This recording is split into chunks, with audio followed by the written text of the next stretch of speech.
అలాగే గౌరవనీయులు మన వైఎస్ఆర్ కాంగ్రెస్ పార్టీ జిల్లా అధ్యక్షులు మోహన్ రెడ్డి గారికి, అలాగే మన మేడం ఎమ్మెల్సీ కల్పలతారెడ్డి గారికి, మాజీ పార్లమెంటు సభ్యురాలు బుట్టా రేణుక మేడం గారికి, కల్పలతారెడ్డి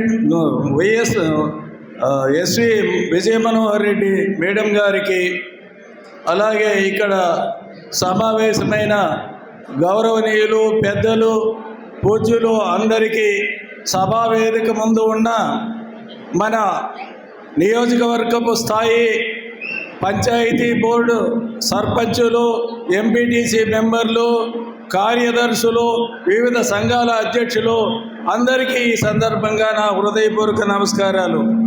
ఈ సమావేశానికి ముఖ్యంగా మన వైఎస్ఆర్ కాంగ్రెస్ పార్టీని బలపరిచే ఉద్దేశంతో ఇక్కడ సమావేశమైనాం. కాలాతీతం అవుతుంది, కొద్దిగా సమయం తక్కువగా ఉంది కనుక ఎన్ని విషయాలు మాట్లాడినా ఒకటి, మన పార్టీని అభివృద్ధి చేసుకోవాలా.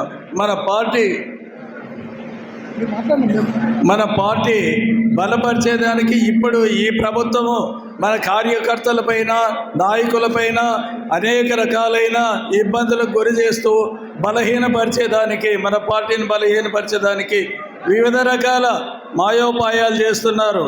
దీన్ని ధైర్యంగా మనం ఎదుర్కొని రాబోయే ఎన్నికల్లో మన పార్టీని అధికారంలోకి తీసుకురావాలంటే మనమందరం ఐకమత్యంగా ఉండి మన ప్రియతమ నేత వైఎస్ జగన్మోహన్ రెడ్డి గారిని ముఖ్యమంత్రి చేసుకున్నాలంటే స్థానికంగా మనము రాజీవ్ రెడ్డి గారిని, మన పార్లమెంటు సభ్యురాలు, parliament incharge Butta Renuka madam గారిని ఎంపీగా గెలిపించుకొని మన పార్టీని అభివృద్ధి చేయాలని ఈ సందర్భంగా మిమ్మల్ని అందరూ కోరుకుంటూ ఈ అవకాశం ఇచ్చిన పెద్దలకు నమస్కారాలు తెలుపుకుంటూ సెలవు తీసుకుంటున్నాను. జై హింద్.